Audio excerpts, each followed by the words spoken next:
I should have started YouTube sooner. Kung alam ko lang na babaguhin nito ang buhay ko. Noong 2021, yan din ang sinasabi ko sa sarili ko. At sa mga sumunod pang mga taon, yan at yan pa din ang sinasabi ko sa sarili ko na dapat ituloy-tuloy ko lang yung paggawa ng videos. Ilang taon na ang lumipas at hindi pa din ako nilulubayan ng thought na gumawa ka ng YouTube videos. So, this 2026, I started making YouTube videos again, trying again for real and with more heart. At sa pagkakataon ito, pinapangako ko sa sarili ko na mas magiging consistent ako kahit mahirap. Yes po, hindi madaling gumawa ng videos, lalong-lalo na kung one-man show ka, tulad ko. Kumbaga, ikaw lang ang gumagawa ng lahat. Ikaw ang nagsusulat, nagpo-post, nagfi-film, at nag-i-edit. Walang team, pero may pangarap. Kaya sa mga aspiring YouTubers out there, huwag kang susuko. Remember that every big creator was once an aspiring YouTuber. Hindi habang buhay andyan ka sa umpisa. Also, an advice to myself. Actually, ngayon, meron na akong 100 plus videos uploaded sa aking channel. 12 na long-form videos at yung iba ay YouTube Shorts. Nagsisimula pa lang ulit ako pero ang dami ko nang natututunan. The first one is camera confidence. Nung mga unang videos, struggle is real. Hindi ko alam paano ako haharap sa camera kasi parang nakakahiya kahit wala namang tao at sarili ko lang kausap ko. Facing the lens was uncomfortable. Tapos overthink na malala. What if hindi nila magustuhan? What if the video is not perfect? Pero stronger yung parte sa akin na gustong magpatuloy. At habang nagpapatuloy ako, mas nagiging komportable akong magsalita. Minsan nga may pakanta-kanta pa akong nalalaman sa videos ko. Like, unbelievable.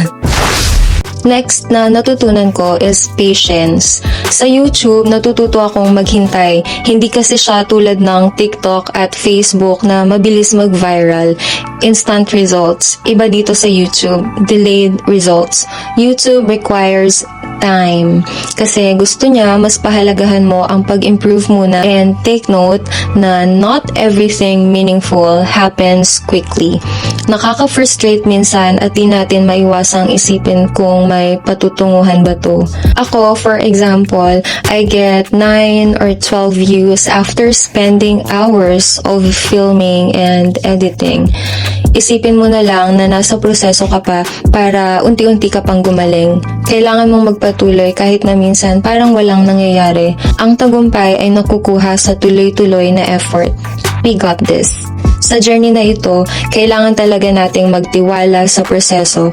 Keep hoping na balang araw ang pagsisikap mo ay magiging worth it din. The third one is overcoming perfectionism. When I first started creating videos dito sa YouTube, gusto ko perfect. Parang lagi kong pinagdududahan sarili kong kakayahan. Kahit yung kaliit-liitang detalye sa boses ko o sa editing, kailangan flawless.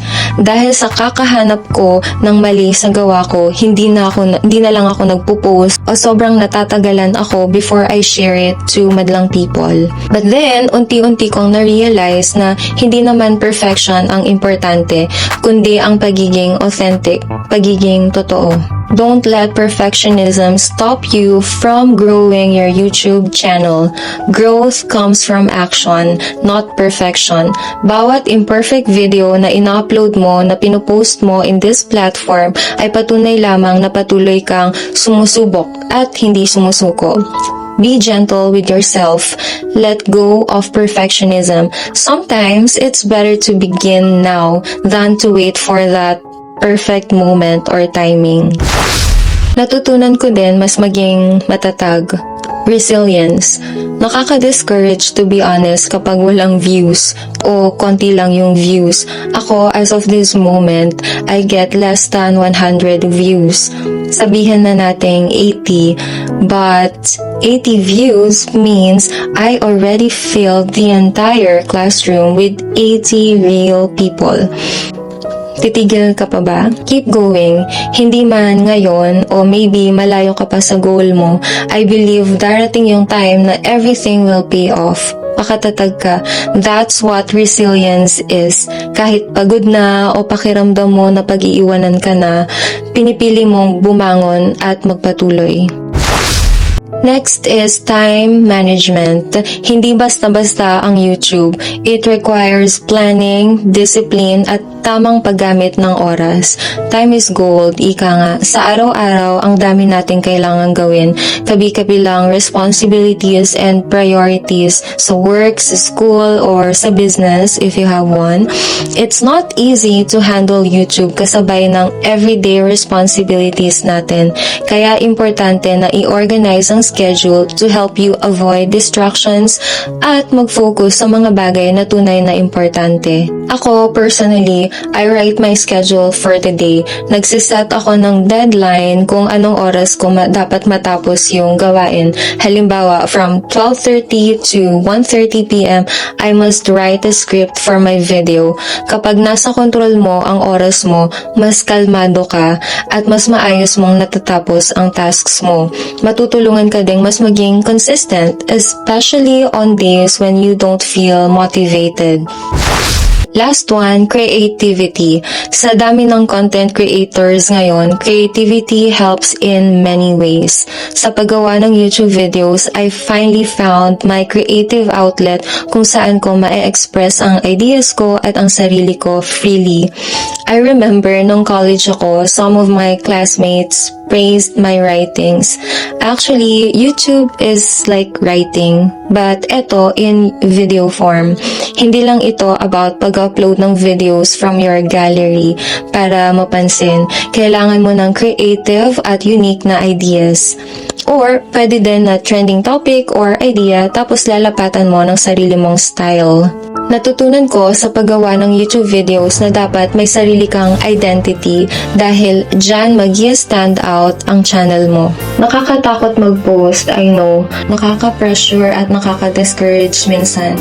But in your YouTube journey, little by little, nagiging daan ito para mas makilala mo ang sarili mo at mag-improve palalo. Your efforts will pay off in the future kung magpapatuloy ka. Press the record button with shaky hands. Share parts of your authentic self to the world. Who knows, baka ikaw nang susunod na maging successful like Tony Talks and Alex Gonzaga Official. Before I end this video, here's an inspiring quote by Lao Tzu. The journey of 1,000 miles begins with one step. That's it for today's video. Take what fits, leave the rest. Thank you so much for watching. See you in my next one, and please leave a comment down below if you want. Bye!